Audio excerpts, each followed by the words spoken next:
धार की ऐतिहासिक भोजशाला मामले में आए हाईकोर्ट के फैसले को हिंदू समाज की बड़ी जीत बताया जा रहा है। मामले के मुख्य याचिकाकर्ता कुलदीप तिवारी ने फैसले का स्वागत करते हुए मां वाघ देवी की मूर्ति को लंदन से वापस लाने की मांग उठाई है। धार भोजशाला मामले में शुक्रवार को आए फैसले के बाद हिंदू पक्ष में खुशी का माहौल है। मामले के मुख्य याचिकाकर्ता कुलदीप तिवारी ने इसे हिंदू समाज और सनातन आस्था की बड़ी जीत बताया। कुलदीप तिवारी ने कहा कि न्यायालय ने अपने फैसले में स्पष्ट रूप से माना है कि भोजशाला मां वाघ देवी का मंदिर है। उन्होंने मांग की है कि मां वाघ देवी की मूर्ति को लंदन से वापस लाकर भोजशाला परिसर में स्थापित किया जाए। साथ ही उन्होंने भोजशाला परिसर के 300 मीटर क्षेत्र में किए गए अतिक्रमण को हटाने की भी मांग उठाई। सर भोजशाला निर्णय भी आ चुका है, क्या कहेंगे?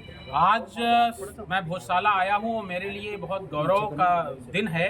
आज के लिए हमने प्रतीक्षा एक लंबे समय से की थी।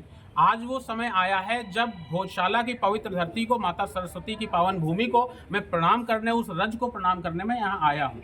सबसे बड़ी बात यह है कि जो निर्णय इतने समय के बाद यहाँ जो हिंदू सनातन समाज को प्राप्त हुआ है, बहुत लंबी लड़ाई इसके लिए सनातन समाज ने और संपूर्ण धार वासियों ने लड़ी है। इसमें कई लोगों की जानें गई हैं, कई लोगों के खिलाफ मुकदमे हुए हैं, कई लोगों ने लाठियां खाई हैं, कई लोगों ने अपना पूरा जीवन, अपनी पूरी जवानी खपाई है इस संघर्ष को जिंदा रखने में। धार के वो लोग मेरी बधाई के पात्र हैं जिन्होंने इस आंदोलन को जीवित रखा। पिछले 4 साल से हमने इसकी लड़ाई कोर्ट में लड़ी है, लेकिन उस आंदोलन को जीवित रखने के लिए सैकड़ों वर्षों से धार के और आसपास के जितने क्षेत्र के जो लोग हैं वो बधाई के पात्र हैं। आज ऐसा फैसला आया, मैं कल से देख रहा हूँ कि यहाँ पे होली, दिवाली भी मनाई जा चुकी है, लोगों ने उत्सव मनाया है, लोगों ने डांस भी किया है। महिलाएं और जो बच्चियां हैं, छोटी छोटी जो बच्चे हैं छोटे छोटे, उनके अंदर जो खुशी उत्साह आया है, जो हिंदुत्व के जागरण का जो भाव आया है, जो भारतीय संस्कृति की पुनर्स्थापना का जो भाव आया है, वो महत्वपूर्ण है।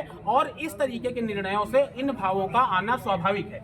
आज भोजशाला में सुबह से मिठाइयां बंट रही हैं, बहुत सारे लोग आकर के पूजा पाठ दर्शन करके जा चुके हैं। आज सुबह से भोजशाला का गेट खुला हुआ है। आज मैं भी यहाँ दर्शन के लिए आया हूँ और मैं भी अपने आप को बहुत धन्य समझता हूँ कि मुझे अवसर मिला था इस लड़ाई को शुरू करने का, इस लड़ाई की भूमिका कैसे बनानी है, इस लड़ाई को कहां से शुरुआत करना है, किस प्रकार से मुकदमा दाखिल किया जाना है, कागज कहां से इकट्ठे होंगे, तथ्य कहां से इकट्ठे होंगे, कौन कौन से लोग हैं जिनको इस लड़ाई में, इस अभियान में, इस मुकदमे में शामिल किया जाना चाहिए, कौन कौन से लोग हैं जिनको वकील बनाना जाना चाहिए जो इस लड़ाई को हमारे न्यायालय में प्रस्तुत कर सकते हैं। तो वो सारी भूमिका हमने बनाई थी और इसमें हमें यहाँ के जो भोज उत्सव समिति के हमारे लोग हैं, इन्होंने हमें पूरा सहयोग किया था। तो उस नाते आज हम इस फैसले पे पहुंचे हुए हैं।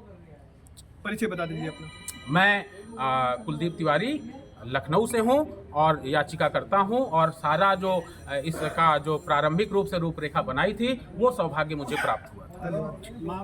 देखिए, मैं कहूंगा इसमें कि मां वाघ देवी की मूर्ति के लिए कोर्ट ने अभी निर्णय दिया हुआ है कि केंद्र सरकार इसकी व्यवस्था करे और लंदन के ब्रिटिश म्यूजियम से मूर्ति को ला करके यहाँ पे स्थापित करे। लेकिन मेरा कहना ये है कि क्या केंद्र सरकार इसको पूर्व में नहीं कर सकती थी? बहुत सारे ऐसी मूर्तियां, बहुत सारे ऐसे भारतीय गौरव के प्रतीक चिन्ह हैं जिनको बाहर से, विदेशों से लाया गया है केंद्र सरकार के द्वारा।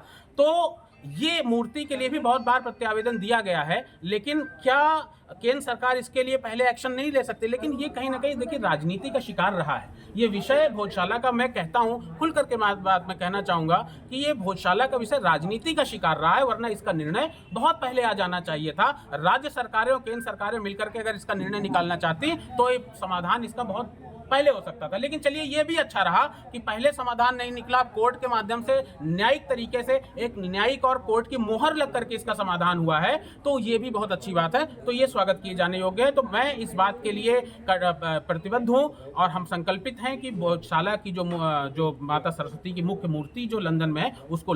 धार से अक्षय बारिया की रिपोर्ट।